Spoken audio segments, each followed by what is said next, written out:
¿Nunca te ha pasado que te has pillado un dedo con la puerta y has dicho, ostras, jolín, qué daño? Pues muy mal hecho. Deberías haber dicho, hostia ya, joder con la puta puerta. Permíteme explicarte por qué. Mad King. Brrr. El dolor es una sensación subjetiva muy difícil de objetivar. En un experimento se propuso a 67 participantes sumergir la mano en agua fría hasta el punto de producir dolor que fuera insoportable. Se hicieron 2 rondas. En la primera se repetía una palabra neutra utilizada para escribir una mesa, por ejemplo, madera. En la segunda se repetía una palabrota, fuck, joder.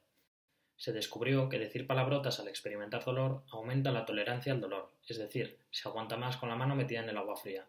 Disminuye la sensación subjetiva de dolor y aumenta la frecuencia cardíaca.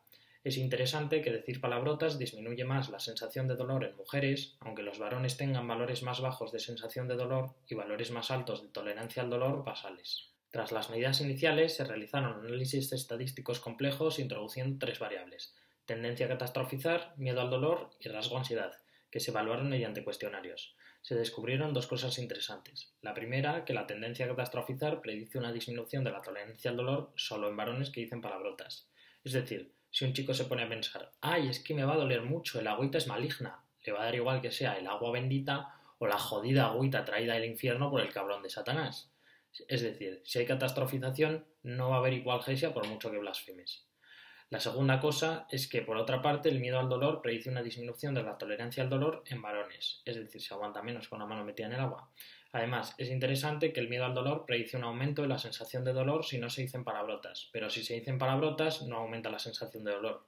Por lo tanto, la próxima vez que vayas al médico y tengas miedo porque te va a pinchar o te va a hacer algo que te cause daño, lo mejor que puedes hacer es gritarle: ¡adelante, capullo! ¡No hay huevos! En un segundo experimento, 71 participantes sumergieron nuevamente la mano en agua fría mientras repetían una palabrota o una palabra neutra. Los resultados nuevamente arrojaron que decir palabrotas al experimentar dolor aumenta la tolerancia, disminuye la sensación de dolor y aumenta la frecuencia cardíaca. Pero lo más interesante en este caso fue que se midió la cantidad de veces que una persona maldice a lo largo del día. El efecto hipoalgésico de maldecir disminuye cuando aumenta la cantidad de palabrotas que se dicen durante el día. Ya que los varones dicen más palabrotas que las mujeres durante el día, esto puede explicar que las mujeres experimenten un efecto hipoalgésico mayor. En un último experimento similar, 92 participantes sumergieron su mano en agua fría mientras repetían una palabrota. Joder, por ejemplo. Una palabra utilizada para sustituir una palabrota como un eufemismo, caray, recorcholis, repámpanos, o una palabra neutra.